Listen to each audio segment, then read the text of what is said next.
Okay, and so I believe let's go ahead and get started. Jonathan, I believe you're first up. Hi, thank you, Rick. Welcome everyone to this webinar. The title is The Nation's Data at Risk, Meeting America's Information Needs for the 21st Century. And so my name is Jonathan Auerbach, and I'm an assistant professor in the Department of Statistics at George Mason University. So over the next hour or so, you're going to hear highlights from a comprehensive report about the status of the federal statistical system. And so the report was released this morning by the American Statistical Association in partnership with George Mason University, and it's the result of a 2-year-long investigation. As you can see on this slide, the premise of the report is simple. Federal statistics are essential U.S. infrastructure. The backbone of this infrastructure, which are the principal federal statistical agencies and the chief statistician's office in the Office of Management and Budget, should be regularly and independently assessed. And so the assessment you will hear today was authored by myself, Claire McKay Bowen, who is a senior fellow at the Urban Institute, Connie Citro, who is a senior scholar at the Committee of National Statistics within the National Academies of Science, Engineering, and Medicine, Steve Pearson, who's director of science policy at the American Statistical Association, Nancy Potok, who's a former chief statistician of the United States, and Zach Seeskin, who's a senior statistician at NORC at the University of Chicago. And there are dozens of additional contributors that we will recognize here and throughout the report. It looks like there's some technical difficulties, but I'll keep going on with the intro. Major funding for this project comes from the Alfred P. Sloan Foundation and additional support from George Mason University and the American Statistical Association. And so again, as you can see on the bottom of the slide here, the goal is to proactively monitor the federal statistical system in order to identify needs and vulnerabilities before they become major problems. So next slide. And so today you're going to hear more about the report's motivations, methods, and framing from Steve Pearson. You'll then hear a summary of the report's key findings from Connie Citro. And then finally, you'll hear a summary of the report's recommendations from Nancy Potok, as well as some future work. And I'll point out that the recommendations have been endorsed by the Board of Directors of the American Statistical Association. And then, as Rick mentioned in the beginning, we'll be able to answer any questions you may have. So without further ado, Steve Pearson. Thank you, Jonathan. We are motivated to undertake this project by recent challenges and threats to federal statistics, such as undue political interference, shrinking budgets, growing challenges such as declining response rates, and increased demand for more timely, granular, and frequent data. So as Jonathan said, we view the federal statistical agencies as the backbone of the U.S. data infrastructure, and also that federal statistics are a public good. So why infrastructure? Well, just as our transportation infrastructure supports our federal statistical, supports our economy, governance, and society, so too do the federal statistical agencies. To take that a step further, just as the civil engineers do a periodic evaluation of the nation's infrastructure, we believed it was important to do an evaluation or an assessment of the backbone of our data infrastructures, the federal statistical agencies. Let me quickly overview the federal statistical system. Jonathan has already named some of the components. At the core, at the center, is the chief statistician of the United States, which is the position in the White House Office of Management and Budget, whose responsibilities include overseeing the production and accessibility of federal statistics, but also ensuring a smooth, efficient, and coherent operation of the system. The next oval out is the Interagency Council on Statistical Policy, which is chaired by the chief statistician and has 29 other members, including the 13 principal federal statistical agencies that are the focus of our report, 3 statistical units, and 13 statistical officials. The role of ICSP is to help with the coordination of the federal statistical system, but also to advise and assist the chief statistician. And there are an additional approximately 100 statistical programs throughout our highly decentralized system. To overview briefly our methods, data, and outreach, we conducted listening sessions with the principal agencies, the chief statistician, and several other stakeholders. We sent a rather extensive questionnaire to all of the 13 statistical agencies, and we collected information from several different websites. And in November of 2023, we held a workshop that included some 75 to 80 people. 12 agencies were represented there, including 11 agency heads, Chief Statistician Dr. Karen Orvis, and several staff from her office. We received guidance from a scientific advisory board of federal statistical experts, and our report had 11 reviewers who pored over the report. Let me move on to the framing of our report. We were guided by 6 questions. The first 2 come from the Evidence Act. First of all, does the agency consistently produce relevant, timely, credible, accurate, and objective statistics? These are 3 of the 4 responsibilities in the Evidence Act for a federal statistical agency, but they also coincide with what a data user wants of government statistics. So it's there for those 2 reasons. Secondly, is the agency trustworthy and accountable? A federal statistical agency must be trustworthy for 2 fundamental reasons. First, its products must be widely viewed as objective, reliable, and accurate.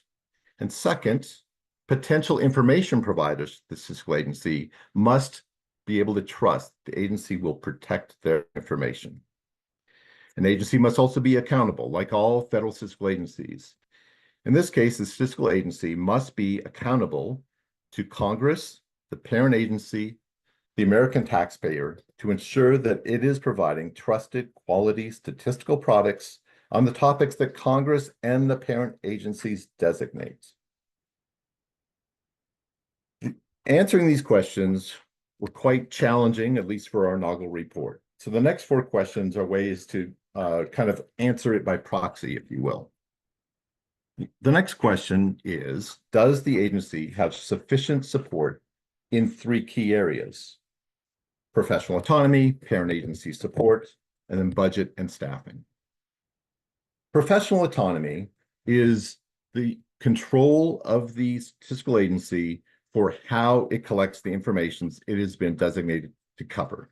So that may cover IT, staffing, publications, data collection and analysis, and there are 10 in total that are listed in our reports. Professional autonomy is important so that an agency can be agile and so that its products are viewed as objective, are objective and perceived as such. Professional autonomy is also critical for accountability. A federal statistical agency, to be held accountable, needs to have control over the how of how they protect their of how they produce their products. The support of the parent agency is required by law, the Evidence Act, but it's also just sensible because most, if not all, of the federal statistical agencies rely on the parent agency for all kinds of shared services, including HR, IT support, contracting support, legal, physical space. So that is critical. I'll say a little bit more about that in the next slide. And then finally, a statistical agency needs sufficient budget and staffing. The products they produce require extensive expertise and time. In order to produce that, they need the resources to do that, both the budget and the staffing. And that's explained thoroughly in the report. And I'm just overviewing here. Let me go to the next slide, which is figure 3 from our report and overviews the yeses and nos of parent agency support.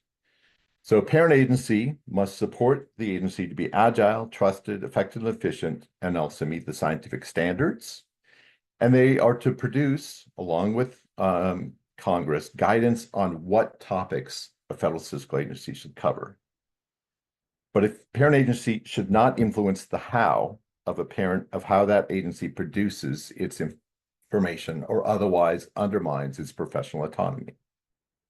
And then, of course, a federal statistical agency must be responsive to the parent agency for its information needs and should constantly work to earn the trust of the parent agency. So it definitely, a two-way street here.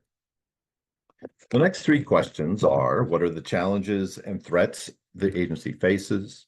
Is the agency agile? Is the agency responsive to user needs? I'm now pleased to turn this over to Connie to overview our findings. Connie? Thank you all. I'm Connie Citro, Senior Scholar with the Committee on National Statistics and an independent consultant, and I'm going to give you an overview of our findings. Our basic bottom line finding is that federal statistics are at risk.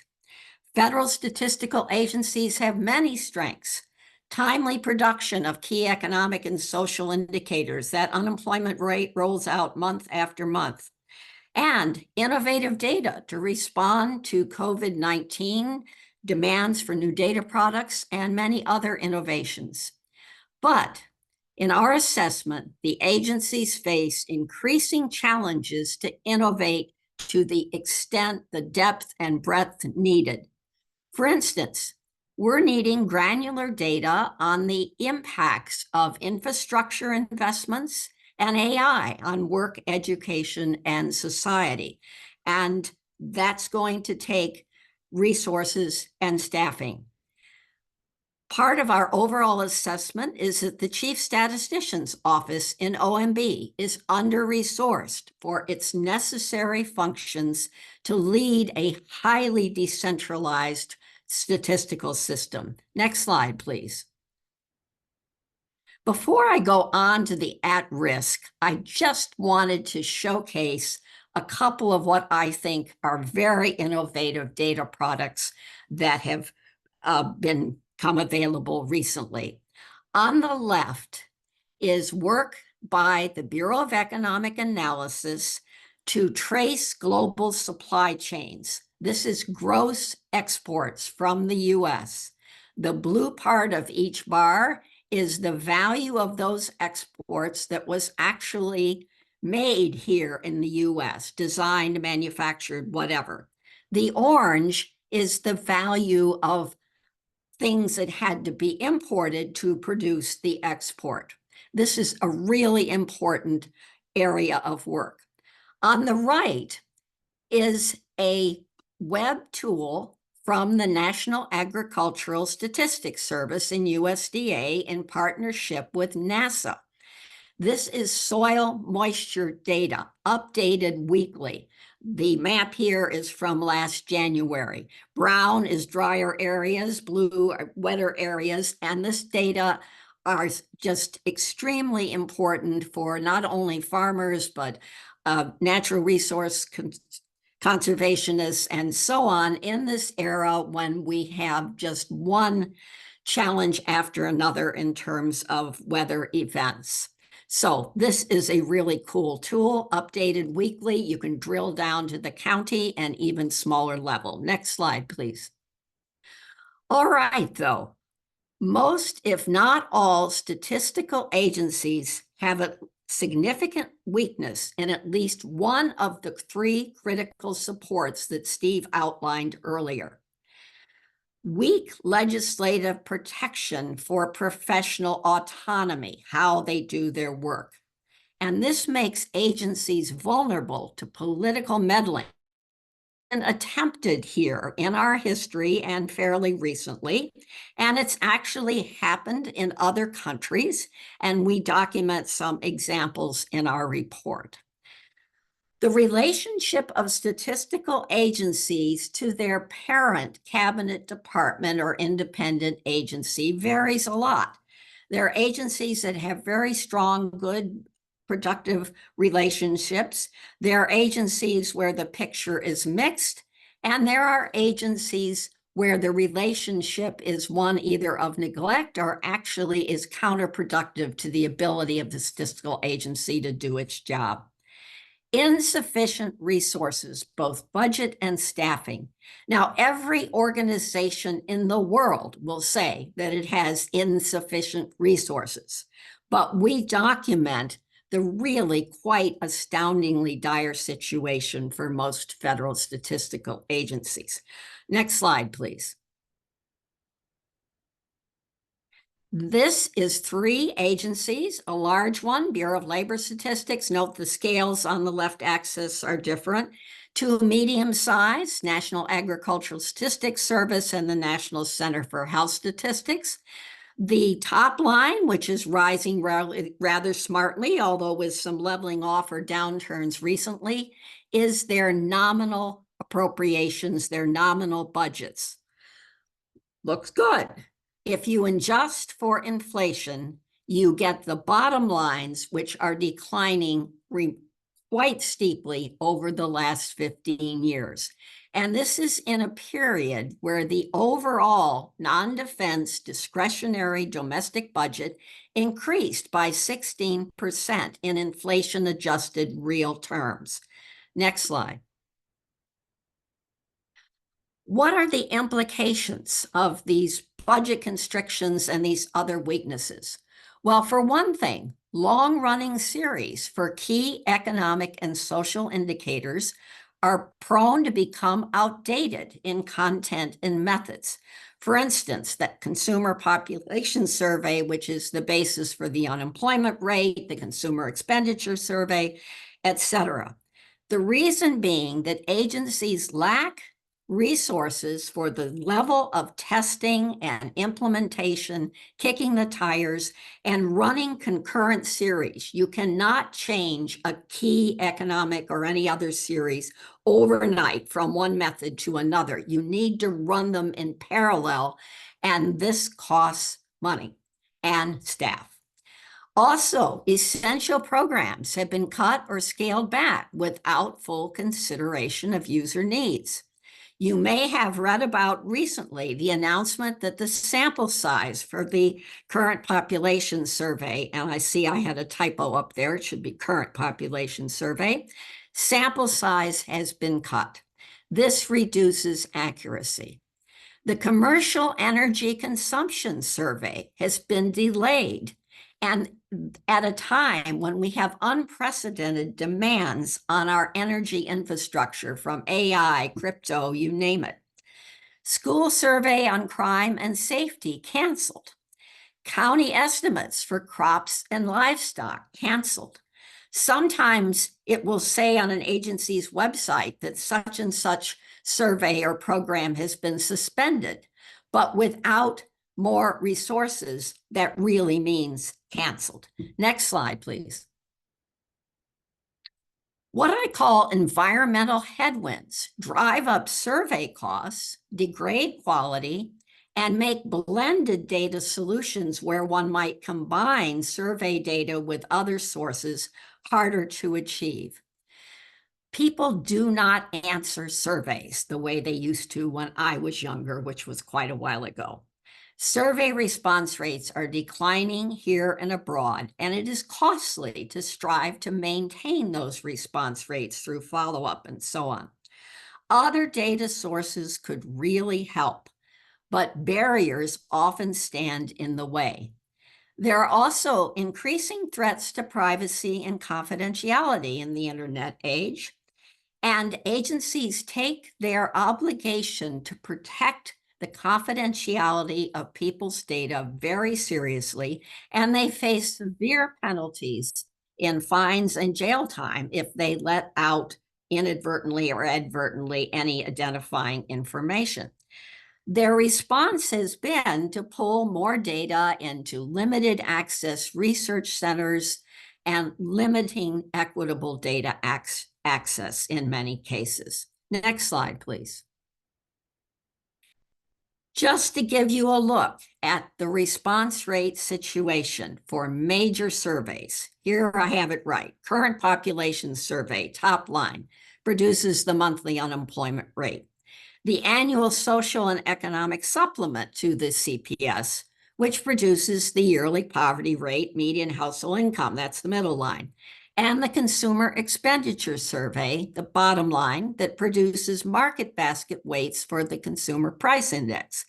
Now, for years, decades, these surveys have gotten enormously good response. And when you think about, for instance, public opinion polling today, they're lucky if 5% of people answer the phone. And they rely, in fact, on federal statistics to adjust their responses to be representative of the population. But these major flagship surveys over the last decade or more have had falling response rates despite efforts by the agency to stem that decline. And that impairs data quality. Next slide, please. The Chief Statistician's Office lacks sufficient resources to fully carry out its myriad responsibilities. It has only 12 staff, up from actually only about 6 a year or two before, plus people who serve short-term details from federal statistical agencies. It is remarkably productive, but it lacks capacity to conduct meaningful strategic planning and follow up on that planning for the system, or to expedite and coordinate needed innovation in cross-cutting topic areas. For instance, there are estimates of income and wealth and spending from a number of different agencies. Those need coordination and to be made more coherent. And it lacks the capacity to handle its full plate of standards and regulations on a timely basis. This is the office that gives us metropolitan statistical areas, race and ethnicity standards, the standard occupation classification, and a number of regulations that it's charged to issue based on the 2018 Evidence Act. Next slide, please. We also looked at the statistical agencies themselves, and are they doing enough to really keep in touch with all their data users and plan their priorities for programs and innovations with scarce resources to the best effect? Well, they often have advisory committees, user conferences, other means. They do a lot of outreach, but in our assessment, they are not investing enough to inform their key decisions by understanding and dialoguing with their data user community, which includes parent agencies, policymakers, including Congress and the public. The Evidence Act requires proactive engagement to obtain broad feedback on the utility of agencies' data. Next slide. Okay, before I turn over to Nancy for the recommendations that we have to deal with these problems that I've identified, I wanted to call your attention to something we call agency profiles. We have a main report and a whole bunch of supplementary materials, one of which is profiles of each of the agencies. And there we rate them with a weak, challenging, mixed, good, strong scale on those key supports: parent agency, professional autonomy, budget, and staffing. We provide key information about what the agency does, its strengths, its weaknesses, its successes, its challenges, its opportunities, and there are some agency-specific recommendations. So if you're interested in a particular topic or agency, please look at those profiles. Next slide, please. In the main report is a summary of our ratings of the agencies on the supports. And you will see some weak entries there saying weak, a lot of challenging, some mixed, and not nearly enough good or strong in these key supports. The agencies are doing miracles with the resources they have, but they and federal statistics are at risk. Thank you. I'll now pass on to Nancy Potok about our recommendations. Thanks, Connie. As Connie said, I'm Nancy Potok. I'm an independent consultant, formerly the chief statistician of the United States. And I am going to summarize our recommendations for you. The recommendations are explained in great detail in the report, but I will just give you the highlights here for the webinar so we can move on and have a good Q&A session. So don't forget to put your questions into the Q&A for the webinar because we will address them at the end of our presentation. So we had 15 actions that we came up with to strengthen federal statistics.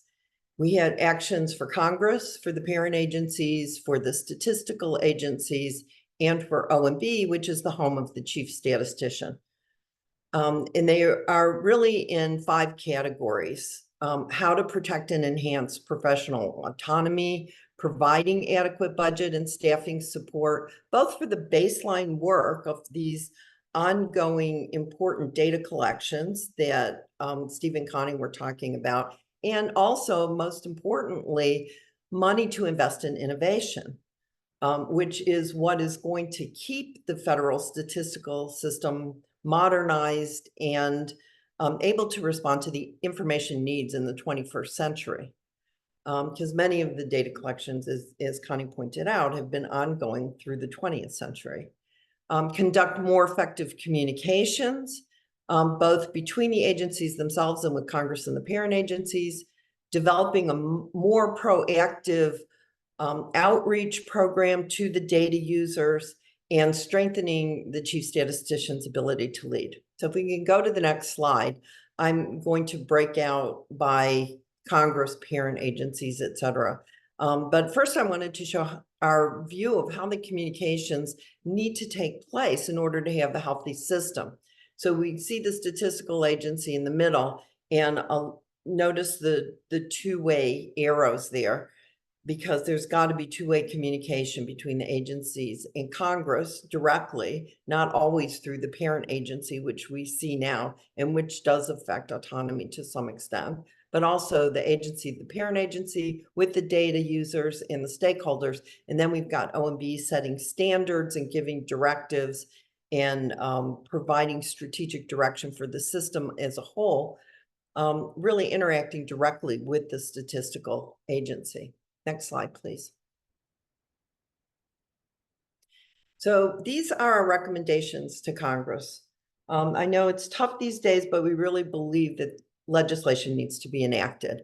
And in these 4 areas, we need much stronger statutory autonomy provisions authorized for each of the agencies. And that's expanded on quite a bit in the report, which agencies have it, which don't, and which need to be strengthened. We need to expand the data sharing authority beyond the Evidence Act. The Evidence Act does allow, in fact, mandates data sharing, but there are many statutory provisions in place that prohibit this. And one of the things that the Evidence Act did not do was override any existing statutes. So it doesn't go far enough. Although it mandates it, there are still many barriers to data sharing that inhibit innovation. 3, we not only think there should be adequate funding, but that it needs to be multi-year funding, because a lot of the research that has to go into improving the data collections and moving beyond surveys really are multi-year efforts. And so year-by-year funding really inhibits the ability to innovate in those areas. And then extending the privacy and confidentiality violation penalties to the public. As Connie mentioned, they're very strong for the agencies.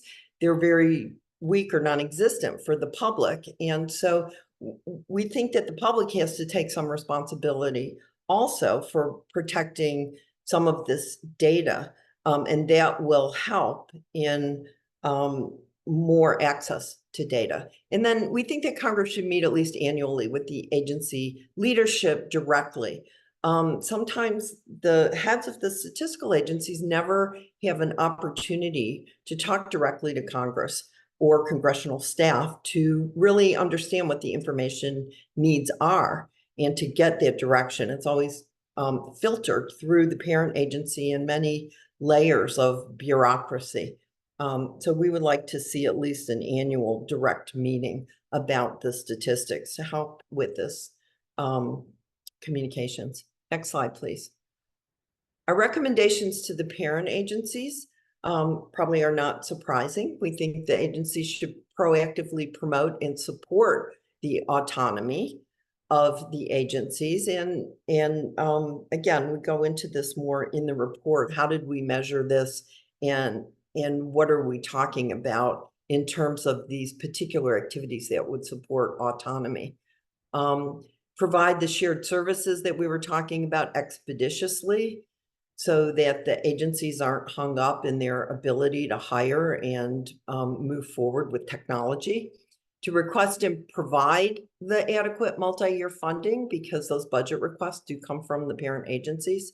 And then also hold regular meetings with the statistical agency leadership so that there's a very clear understanding on the part of both parties what information is needed to support the mission of the parent agency and support the goals of the leadership of the agency, and then how can the parent agency do a better job supporting the statistical agency so that it can actually provide that data.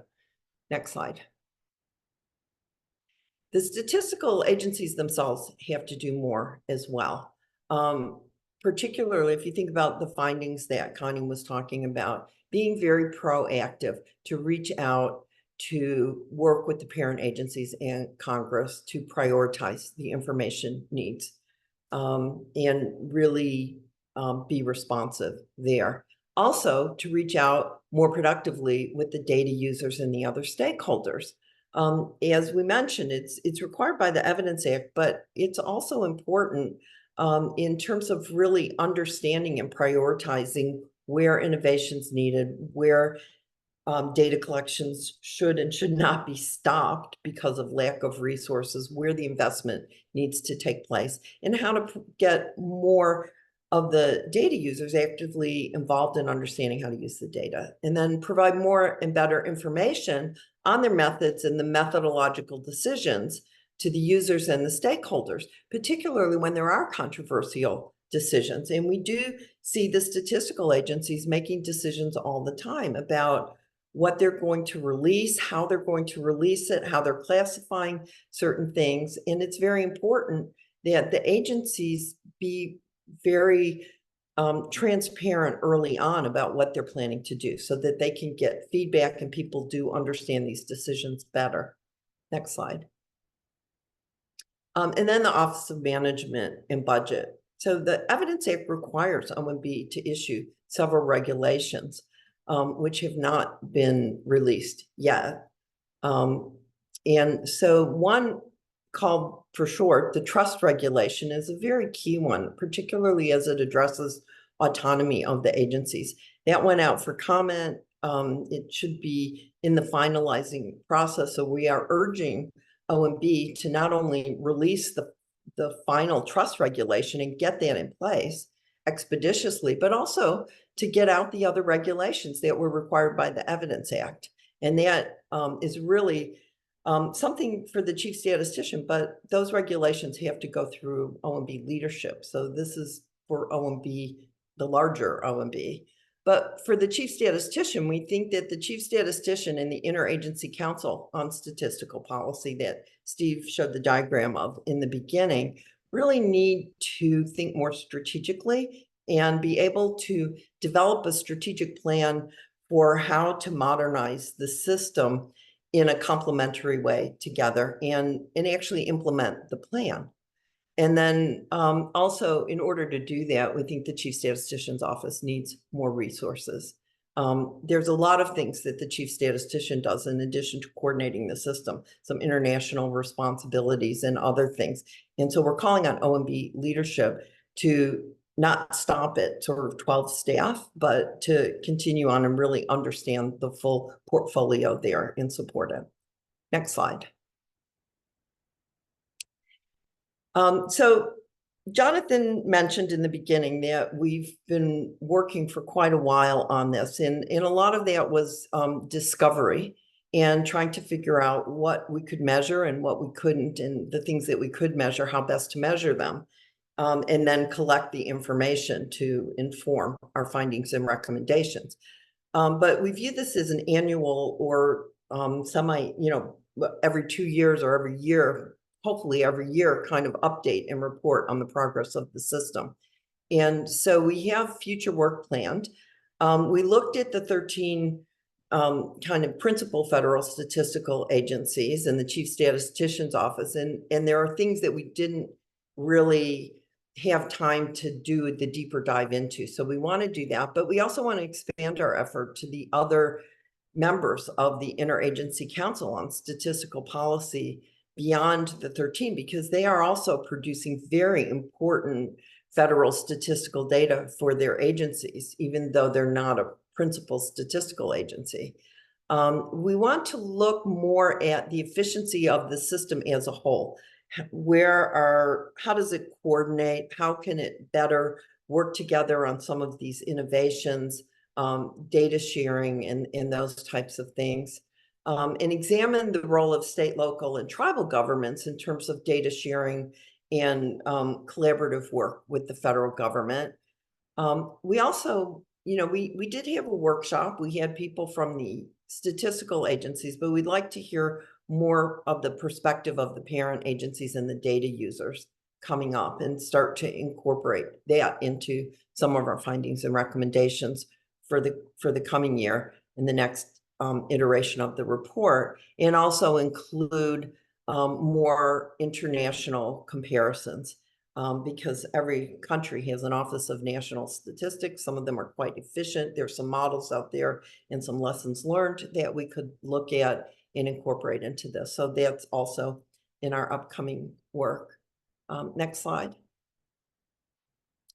So I think I will turn this back to Jonathan to talk about how we want to move forward and put our efforts into year 2. So Jonathan, I'll turn it back to you right now. Thanks, Nancy. I think this is a general call for input. What did we miss? What did we get wrong or correctly assess? What should we prioritize for year 2? And how do we further the report's impact? And before opening it up, sorry, next slide. Before opening it up to Q&A, we just want to very briefly mention that though there are 5 authors or 6 authors, I apologize, there's a large number of collaborators and contributors to this report.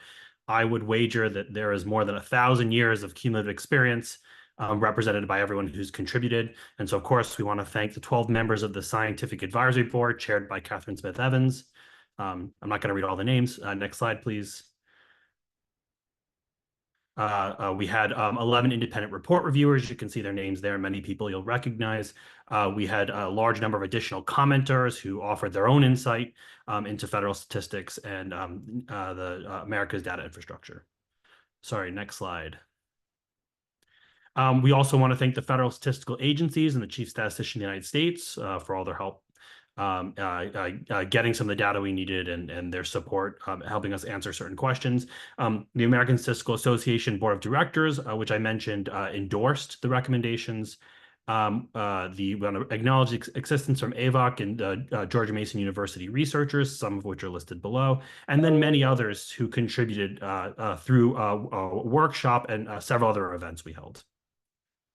So please, as I'll write in the chat, please insert any questions using Zoom or the QA feature. If you have anything comes up after this webinar that you think is important, please email Steve Pearson at spearson@amstat.org.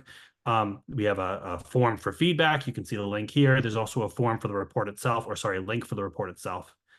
With that, we'll move to, I see a few questions in the chat. I'll just start reading them out, I guess, in order. So from Kelly Davis is curious, how did we operationalize professional autonomy? And so maybe I'll call on Connie, who led the report on how we operationalize professional autonomy. Well, actually, we had done some of us had done a fair amount of work on professional autonomy before. There is a article published in Statistics and Public Policy a year or so ago, in which folks here and a whole bunch of other folks, we looked at statutes, legislation, regulatory documents, memoranda of understanding for all the principal statistical agencies, and documented that in fact, it was surprising, including to people in our group who had formerly headed statistical agencies, that there were actually very few legislative protections for agencies. And there's a chart in this paper. We had 6 dimensions there. It had to do with control over IT, over staffing. For instance, there are agencies that get their staffing allocated from another layer above. So when they get additional resources, they cannot actually hire additional staff. They need to go out and contract. And of course, contractors do great work for the federal statistical agencies. But an important part of autonomy is the agencies being able to have the balance of in-house staff and contractors and other services that they think it really works for their program and enables them to innovate. We added in this report several other dimensions of autonomy, and several of those are addressed in this pending trust regulation. One that might seem trivial, but is actually very important, is brand autonomy. There are federal statistical agencies out there that when you go looking for them, you're not really sure whether you're at the agency or at the parent agency. They are not branded effectively. And in fact, we talk about branding the entire system with having the principal agencies and other units say, you know, we are a principal federal statistical agency. Steve, do you have other points to add on this? Again, we have in the supporting materials, we define our 10 dimensions of autonomy. There were 6 in that original paper that I talked about. And we have ratings on it. And again, using a qualitative scale. But we really have fleshed this out pretty well and have quite a bit of background information. Thank you for the question. So maybe in the interest of time, we'll keep moving on unless someone else wants to jump in and answer. Mm-hmm. So I'll just go in order. The next question's from Adeline Wilcox, SCOTUS overturned Chevron deference. What are the implications for regs promulgated by the Evidence Act? I assume that's a lawyer question. I don't know if anybody wants to take a shot. This refers to the decision in which reduce the latitude that agencies have to interpret federal laws. I don't know if anybody wants to. Yeah, I mean, I would just say that, you know, the Chevron defense was really based on the assumption that the professionals at an agency had the scientific knowledge to get the benefit of the doubt in a regulation. The Evidence Act regulations are put out by OMB, and they're about federal process and how the agencies interact with each other, and you know, how to think about classifying data for its sensitivity for access. The trust regulation is about a relationship between a parent agency and what their roles and responsibilities are, and the roles and responsibilities of the statistical agency. You know, with anything legal, anyone can file a lawsuit. So I suppose if somebody didn't like the regulations for some reason, they could challenge it, but maybe the Chevron defense would play into it and maybe not, because they're not exactly the same thing. They're different types of regulations. But, Right. you know, anything can happen these days. We never know how lawsuits are going to play out. But this is also another reason why legislative statutory protection for professional autonomy is so important. We also found in that earlier work that there are several statistical agencies that are not themselves actually authorized in law. They were created executive by their department. And again, that would be very good to sort of shore that up with the goal again of enabling the agencies to do their job professionally and to have their statistics both be viewed as objective and nonpartisan.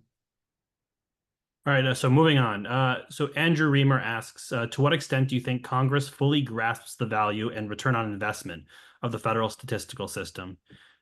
Maybe Steve wants to take that question. Steve has spent a lot of times with Congress persons. Yeah, thank you, Jonathan. Andrew probably knows this better than all of us. But I think that there are certainly people, staffers, and some members of Congress who really do understand it. Um, but it's I think it's incumbent upon us, the data users, the stakeholders, to really do the education.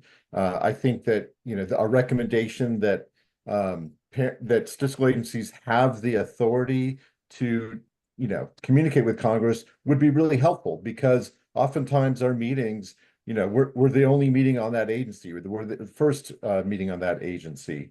And if I could just jump ahead to Jonathan, that just going to John Chambers' question on the fundamental political barriers, I think it's I mean, we talk about this in the report as a form of neglect, sometimes benign, sometimes otherwise, that Congress is incredibly they are focused on so many things, and so it's a bandwidth thing. And if we want to get more funding for an agency, I think it's a ground game. I think it's educating each member of Congress that we need to get more money for this through the appropriations process. So I'll leave it at that and see if any of my teammates want to further answer either of those. Yeah, maybe I'll just read John Chambers' question in its entirety. What are the fundamental political barriers to agency monetary resource growth?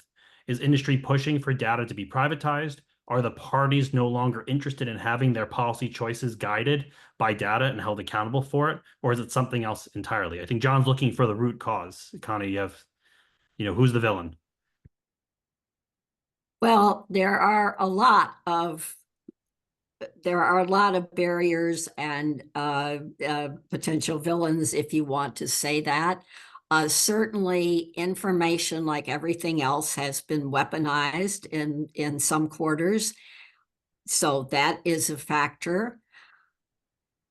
I don't sense that industry is actively trying to take over key federal statistics, but there is, among policymakers who are not that close to what the agencies do, sometimes a sense that, well, couldn't we let the private sector do this?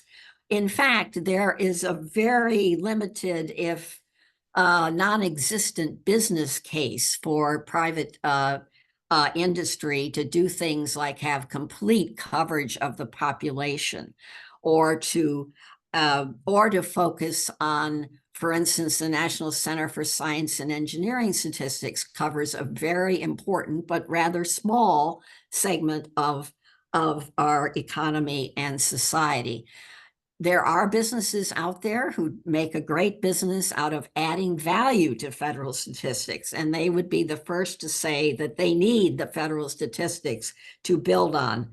I think, though, that just with all the dysfunction that is there in our system now about how budgets get passed or don't get passed, and continuing resolutions and government shutdowns and so on, the statistical agencies fall under the radar. They are, for the most part, tiny budgets relative to other things. And so there are not the champions of federal statistics as such that I see. There are plenty of people, of course, who support the agencies when push comes to shove, but there have been in the past people like the late Congressman Tom Sawyer, the late Senator Daniel Moynihan, who really, really got federal statistics and really worked to improve them. And I just don't see that here today. I think just to add to that very briefly, one of the reasons why we're pushing improved communications is because I think one of the big barriers is that we do have a lot of turnover in Congress. There's many new members of Congress, and through no fault of their own, they don't realize where a lot of the information that they're using comes from. I think everybody knows about the decennial census, right? But beyond that, I do think it's a matter of of education with a lot of the new members who are using federal statistics and don't realize it in their daily lives. And so it does tie back to demonstrating the value, improved communications directly with the agencies. When I was at a statistical agency at the Census Bureau, I talked a lot directly to members of Congress, and it was amazing. Even some who have been around a long time didn't realize how many different types of information even the Census Bureau collected beyond the decennial census, let alone all the other statistical agencies. So that's why our recommendation is we think there needs to be at least an annual discussion directly with the agencies about what they're doing to help educate the members, because they do value the data. They just don't always realize that it's coming from a federal statistical agency. That's right. Absolutely. Their own staff are using data from the American Community Survey and many other sources, but the Congress people may not recognize that. There's also been more turnover among staff than in the past. So there's just a lot of learning and education work to be done. And I think we should emphasize too that the use of the federal statistics is nonpartisan. Yes. This isn't a partisan issue. People think it's sometimes a partisan issue, but if you look at the vast majority of interactions, people from all walks of life, from whatever party you're from, actually are using and want the information. What they do with it, what their ideology is, what their policies ultimately are, has nothing to do sometimes with actually getting the information. And so I do want to emphasize that this is a very nonpartisan effort to have this, for the vast majority of the federal statistical agency is just factual. And so we're hopeful that it isn't viewed as a partisan issue to have this information, because when people understand what the information is, they want it regardless of which side of the aisle they're on. Yes. So the next question, I think this is for Nancy. How many of the recommendations require additional funding? And maybe is additional funding the most important? So I would say the things that allow the agencies to put more money into innovation, that requires money. Having the right staff on board requires money. Not everything requires huge investment. It has to be thoughtful, intentional, prioritized investment. But at the current rate of funding, where it's constantly decreasing, what we're seeing is an erosion in the ability to even carry out the existing basic surveys that people rely on. And it's kind of that analogy, maybe it's overused in government a little bit, but fueling the plane while it's in the air. So in order for the agencies to pivot and to really put in place these innovative methods and invest, you kind of have to run things in parallel. You can't just stop a long-term data series that people are relying on and making decisions on and put in some brand new method that isn't well tested. And so there has to be, if you're going to continue to put out high quality data on what you're doing, there's barely enough money to do that right now. And we see things falling by the wayside. But if you're going to invest in research and development, have partnerships, bring in highly skilled people who understand the new methods and technologies, and have the right IT infrastructure to run it on that's secure, that's going to bump up the money. So it's, maybe communications don't take more money. That's an effort. Outreach to users doesn't necessarily take more money. It's an investment in time, but it's you just have to make it a priority and make it effective. But the basic, let's change what we're doing and really up our game here as a system is going to take some serious investment. But if I could jump on that one too, obviously Nancy is correct here, but But really, I think it's only like 2 or 3 out of the 15 recommendations that need additional investment. And so the many others could be implemented without that investment. And of the ones that do need investment, Andrew in his question talked about the return on investment.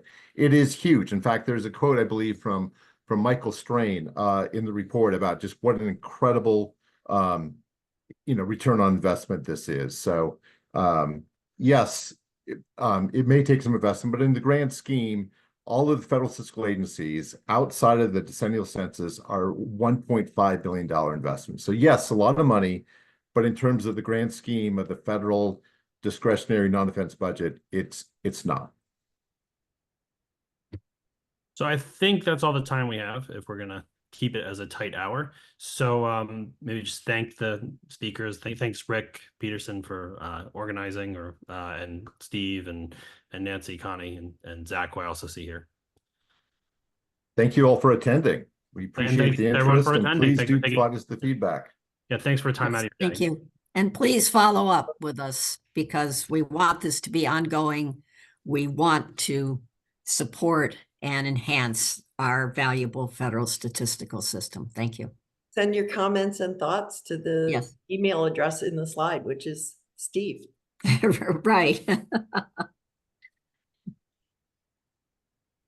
Well, thank you, everyone. I'm going to go ahead and shut down the webinar for today. Everyone, enjoy the rest of your day. Take care.